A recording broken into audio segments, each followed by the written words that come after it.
Perkenalkan, nama saya Hidayatna Utami. Saya merupakan rekan dari Ibu Rabius Nabita, CGP Angkatan 7 Aceh Selatan. Saya bertugas di SMP Negeri 4 Trumon Timur dan mengampu mata pelajaran IPS. Assalamualaikum Bu Ami. Waalaikumsalam warahmatullahi wabarakatuh. Gimana kabarnya Bu Ami? Alhamdulillah sehat Bu. Alhamdulillah ya. Jadi dengan kesehatan itu kita bisa mengadakan wawancara yang sudah kita janji temu kemarin ya. Jadi sesuai janji temu kita hari ini kita akan mengadakan wawancara ya, selaku bagian dari praobservasi. Jadi praobservasi ini tujuannya untuk melihat kesiapan Bu Ami untuk perencanaan observasi kelas nanti ya. Jadi di praobservasi ini tuh ada beberapa pertanyaan yang akan saya tanyakan kepada Bu Ami. Jadi pertanyaan pertama itu apa tujuan pembelajaran dari pembelajaran yang saat nanti Ibu observasi? Iya. Jadi tujuan pembelajaran itu Bu, yang pertama ini kan materinya mengenai kondisi geologi Indonesia. Jadi tujuan pembelajarannya yang pertama, siswa itu mampu menjelaskan bagaimana kondisi geologi di Indonesia.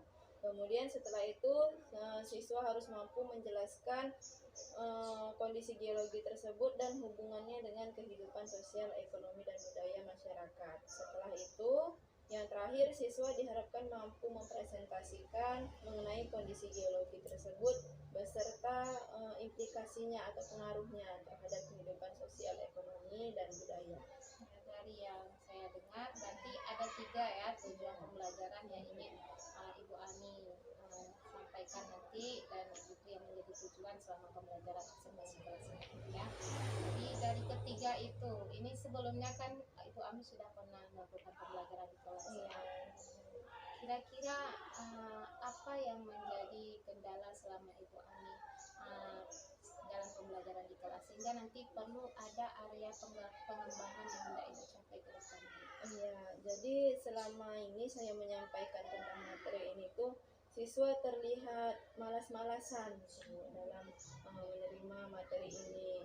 Siswa seperti kurang termotivasi. Ketika saya bilang hari ini pelajaran kita mengenai kondisi geologi, siswa langsung nggak ada semangat belajarnya. Jadi motivasi mereka itu rendah. Karena dalam pembelajaran ini, kondisi geologi ini kan kita harus menghayal-hayalkan gitu.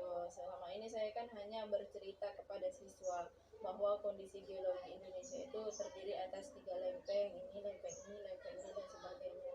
Jadi siswa kan kurang tahu di mana sebenarnya letak lempeng ini, di mana letak lempeng yang ini. Jadi mungkin itu yang membuat siswa malas mendengarkan pelajaran yang saya sampaikan. Gitu. Berarti dapat saya simpulkan selama ini motivasi belajar siswanya rendah ya. Mungkin karena model atau metode pembelajaran yang digunakan belum menarik bagi siswa seperti itu kan ya. Jadi dari permasalahan tadi, kira-kira apa area pengembangan yang hendak Ibu Ami capai di pembelajaran observasi kelas ini? Ya, yang pertama itu tentu saya harus merubah motivasi siswa yang dari awalnya seperti yang kakak-kakak kelas mereka tahun-tahun lalu tidak tertarik dengan materi yang saya sampaikan. Tentu nanti di observasi ini saya ingin melihat siswa itu tertarik dengan metode yang saya gunakan. Tentunya medianya juga saya ganti menjadi sesuai pembelajaran yang berdiferensiasi, kemudian sesuai dengan pengembangan sosial emosionalnya. Berarti area pengembangan Bu Ami itu pembelajaran berdiferensiasi dan sosial emosional ya. Memang sekarang ini lagi digalakkan memang pembelajaran berdiferensiasi ya, karena pembelajaran diferensiasi itu termasuk salah satu cara guru ya supaya memenuhi kebutuhan peserta. Benar Bu.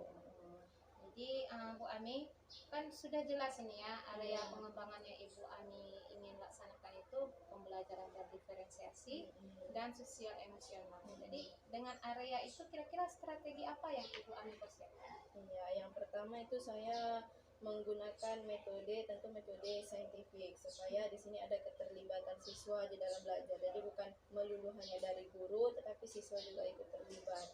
Tentunya dengan menggunakan TPEK juga dalam pembelajaran sesuai dengan tuntutan sekarang. Kemudian di situ nanti saya pada awalnya tentu harus membuat RPP yang memuat pembelajaran berdiferensiasi.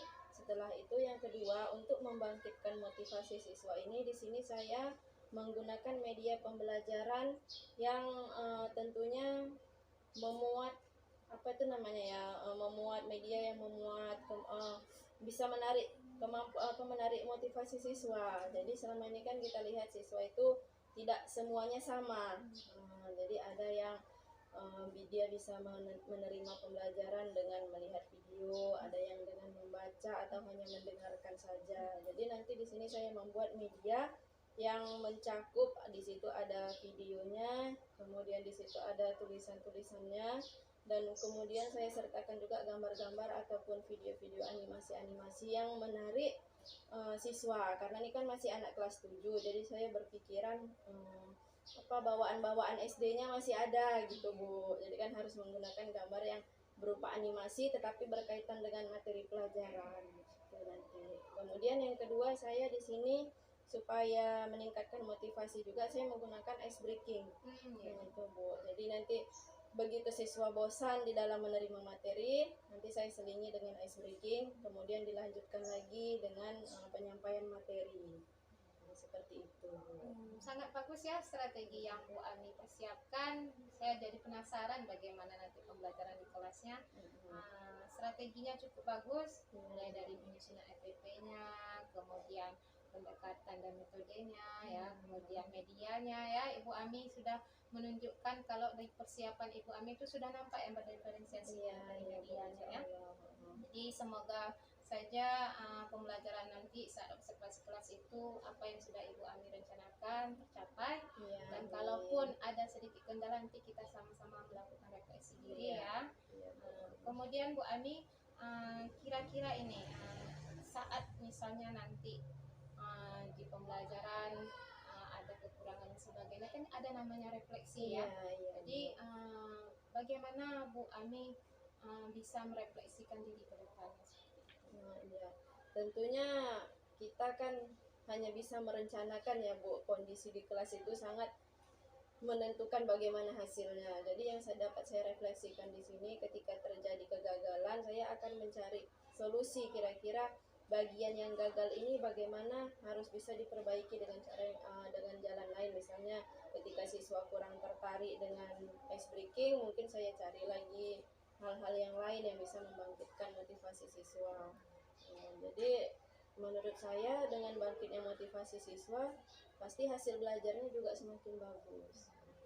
Jadi ini Bu Ami, dalam persiapan semua ini, ya, kira-kira Ibu Ami ada bekerja sama atau kolaborasi dengan rekan sejawat? Tentu ada Bu. Contohnya dalam menentukan ice breaking, saya di sini banyak meminta pendapat rekan-rekan guru, apakah bisa, misalnya saya jika menggunakan ice breaking ini bisa nggak ya kira-kira untuk anak kelas 7, saya tanya sama rekan-rekan guru. Alhamdulillah rekan-rekan guru juga sangat membantu dengan memberikan masukan.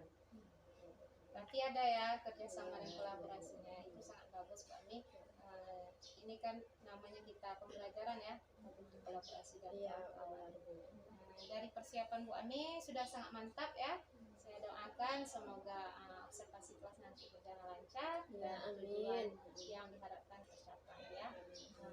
Demikian dari saya Bu Ami, saya ucapkan terima kasih.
breaking. Jadi mereka itu lebih gimana ya Bu, lebih tertarik di ice breaking daripada penyampaian materi. Mereka lebih senang pada saat ice breaking. Jadi saya rasa mungkin nanti untuk kedepannya mungkin saya akan gunakan ice breaking lagi, tapi akan saya ganti mungkin yang lebih ke lebih cocok gitu dengan materi, sehingga dengan melakukan ice breaking itu mereka juga bisa belajar seperti itu.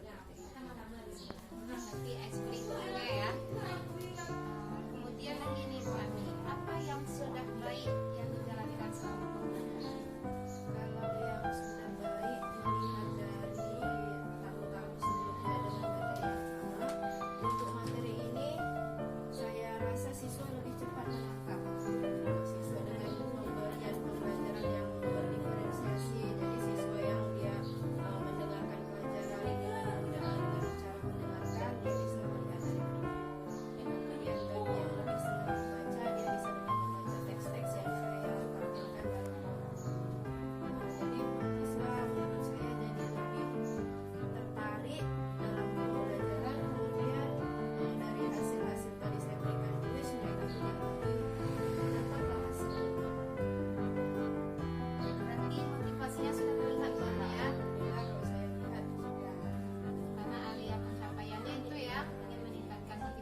siswa mau menerima ya terima, siswa yang nggak terima ya udah terserah gitu. Jadi dengan begini rencana tindak lanjutnya itu saya sudah berpikir bahwa saya masuk ke kelas menyampaikan pembelajaran bahwa paling tidak siswa itu ada menerima.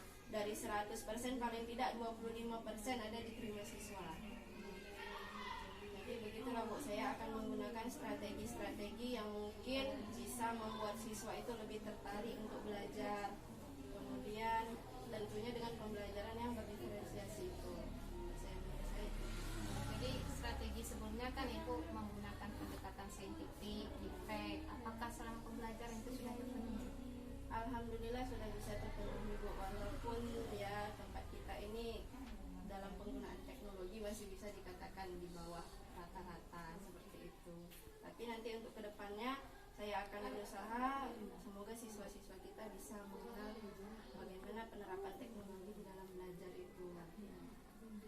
Kemudian ini kemarin kan waktu saat observasi pemelajaran area pengembangannya kan ada pembelajaran sosial emosional ini. Kalau pembelajaran berdiferensiasi memang sudah terlihat kan. Jadi di sosial emosionalnya itu apakah sudah terpenuhi selama pembelajaran? Ya, kalau dari segi sosial emosional itu kan kita melihat bagaimana salah satunya itu hubungan siswa dengan siswa seperti itu kan Bu. Itu saya melihat dari siswa saat berdiskusi, kemudian mereka saat berpresentasi dan menanggapi pendapat teman-teman yang lain. Selama ini banyak siswa ketika pendapatnya disalahkan oleh temannya, dia langsung tidak tertarik lagi seperti itu kan. Jadi kayak sundek lah gitu Bu, misalnya nggak diterima pendapatnya sama teman-teman. Tapi dengan pembelajaran saya yang seperti ini saya buat, banyak siswa yang sudah mulai bisa menerima bagaimana ketika harus dia harus menyampaikan bahwa dia tidak sependapat dengan temannya dan temannya yang tadi ini sudah bisa menerima. Jadi keterampilan berelasi ya. Kemudian ini strategi tadi sudah Ibu jelaskan ke depannya bagaimana.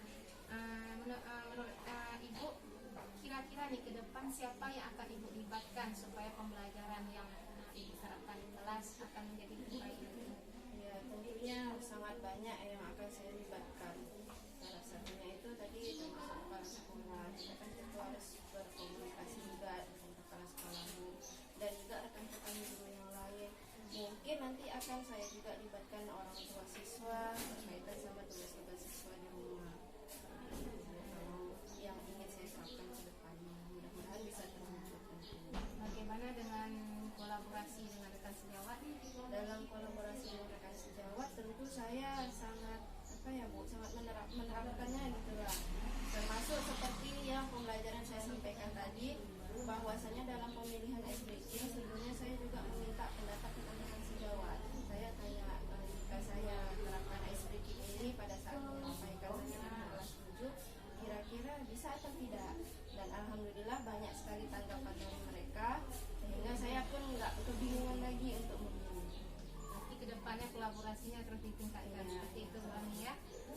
Terus Bu Ami, dari kita posting ini ya, kita wawancara ada observasi, kemudian saya observasi kelas pembelajaran Ibu, kemudian sekarang ada pasca. Bagaimana perasaan Ibu Ami setelah di coaching seperti ini?